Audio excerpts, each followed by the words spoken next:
മിശിഹായിൽ അനുഗ്രഹീതരായ ഇവരെ ദിവ്യകാരുണ്യ ഈശോ ഈ ദിവസം നിങ്ങളെയും നിങ്ങളുടെ കുടുംബങ്ങളെയും സമൃദ്ധമായി അനുഗ്രഹിക്കുകയും അവിടുത്തെ കൃപകൾ കൊണ്ടും അനുഗ്രഹങ്ങൾ കൊണ്ടും നിങ്ങളെ ഓരോരുത്തരെയും നിറയ്ക്കുകയും ചെയ്യട്ടെ എന്നും പ്രത്യേകമായിട്ട് പ്രാർത്ഥിക്കുകയാണ്. അവിടുത്തെ അനുഗ്രഹങ്ങളും കൃപകളും എന്നും നിങ്ങളുടെ കൂടെ ഉണ്ടായിരിക്കട്ടെ. അവിടെ നിങ്ങളെ ഈ ദിവസം ആശീർവദിക്കട്ടെ എന്ന് പ്രാർത്ഥിക്കുന്നു.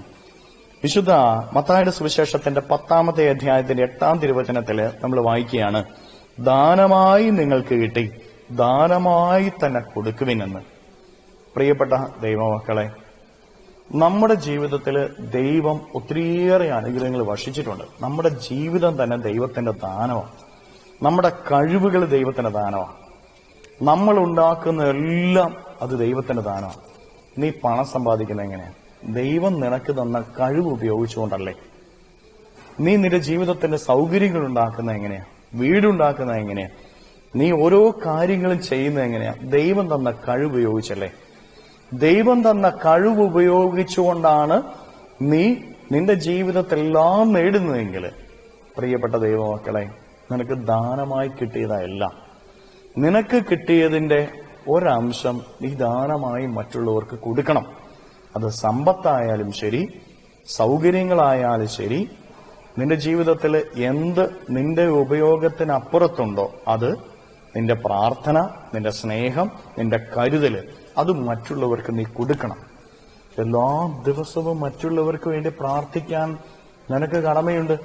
ഇന്ന് നീ പ്രാർത്ഥിക്കുന്നുണ്ടെങ്കിൽ, നീ ബലിയർപ്പിക്കുന്നുണ്ടെങ്കിൽ, വചനം വായിക്കുന്നുണ്ടെങ്കിൽ, ജപമാല ചൊല്ലുന്നുണ്ടെങ്കിൽ അത് ദൈവത്തിന്റെ ദാനമാണ്. ഇങ്ങനെ സാധിക്കാത്തവർക്ക് വേണ്ടി പ്രാർത്ഥിക്കാനായിട്ട് നിനക്ക് കടമയുണ്ട്. പ്രിയപ്പെട്ട ദൈവമക്കൾ, അവരിന് വേണ്ടി പ്രാർത്ഥിക്കാൻ നിനക്ക് കടമയുണ്ട്. കാരണം നിന്റെ പ്രാർത്ഥന പോലും നിനക്ക് ദാനമായിട്ട് ദൈവം തന്നതാണ്.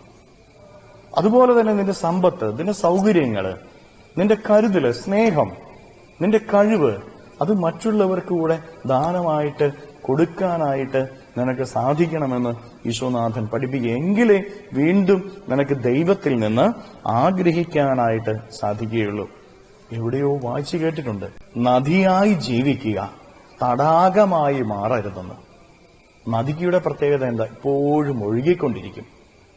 തടാകോ കെട്ടിക്കിടക്കും. കെട്ടിക്കിടക്കുന്നതൊക്കെ മാലിന്യങ്ങൾ കയറും. അതില് മോശമായ അവസ്ഥയുണ്ട്. എന്നാൽ ഒഴുകിക്കൊണ്ടിരിക്കുന്ന നദിയോ, അതിൽ മാലിന്യങ്ങൾ നിൽക്കില്ല, ഒഴുകിപ്പോയിക്കൊണ്ടിരിക്കും. അത് മോശമാകില്ല. പ്രിയപ്പെട്ടവരെ, നമുക്ക് നദിയായിട്ട് മാറാം. നമ്മിലൊന്നും കെട്ടിക്കിടക്കാതിരിക്കട്ടെ, നമ്മിൽ നിന്ന് ഒഴുകിക്കൊണ്ടിരിക്കട്ടെ. ദൈവത്തിൽ നിന്ന് അവിടുത്തെ അനുഗ്രഹം നമ്മിലേക്ക് ഒഴുകുന്നു. നമുക്ക് ലഭിച്ച അനുഗ്രഹം മറ്റുള്ളവരിലേക്ക് നമുക്ക് ഒഴുക്കാം. കരങ്ങളെ യാചനയോടെ പിടിച്ച് ഈ ദിവസത്തെയും ഈ ദിവസത്തിലെ എല്ലാ കാര്യങ്ങളെയും ഈശോയ്ക്ക് കൊടുത്ത് നമുക്ക് സ്തുതിക്കാം. ഹല്ലേലൂയ. ഈശോയെ നന്ദി. Hallelujah, hallelujah, hallelujah, hallelujah, hallelujah, hallelujah, hallelujah. കർത്താവ് ഈശോയെ മക്കളെ ഓരോരുത്തരെയും സമർപ്പിക്കുന്നു. ഇവരോരോരുത്തരെയും അനുഗ്രഹിക്കുകയും ആശീർവദിക്കുകയും ചെയ്യണമേ. ഇവരുടെ ജീവിതങ്ങളിലേക്ക്, ഇവരുടെ അധ്വാനങ്ങളിലേക്ക് അങ്ങ് ഇറങ്ങിച്ചെന്ന് ഇവരെ സംരക്ഷിക്കുകയും സഹായിക്കുകയും പരിപാലിക്കുകയും ചെയ്യണമേ. ജീവിത വഴികളിൽ നിന്ന്, അധ്വാന മേഖലകളിൽ നിന്ന് സർവ്വ തിന്മകളും ബന്ധനങ്ങളും കെട്ടുകളും പിശാചിന്റെ ഉപദ്രവങ്ങളും നാരകീയ ശക്തിയുള്ള പ്രവർത്തനങ്ങൾ നിർവീര്യമായി തീരട്ടെ. അങ്ങയുടെ കൃപ ഇവരിലേക്ക് ഒഴുകട്ടെ. അങ്ങയുടെ ശക്തി ഇവരിൽ നിറയട്ടെ. അങ്ങയുടെ അഭിഷേകം ഇവരിൽ നിറയട്ടെ. Hallelujah, hallelujah, hallelujah, hallelujah. നിത്യം പിതാവും പുത്രനും പരിശുദ്ധാത്മാവുമായി സർവേശ്വര എന്നേക്കും. ആമേൻ.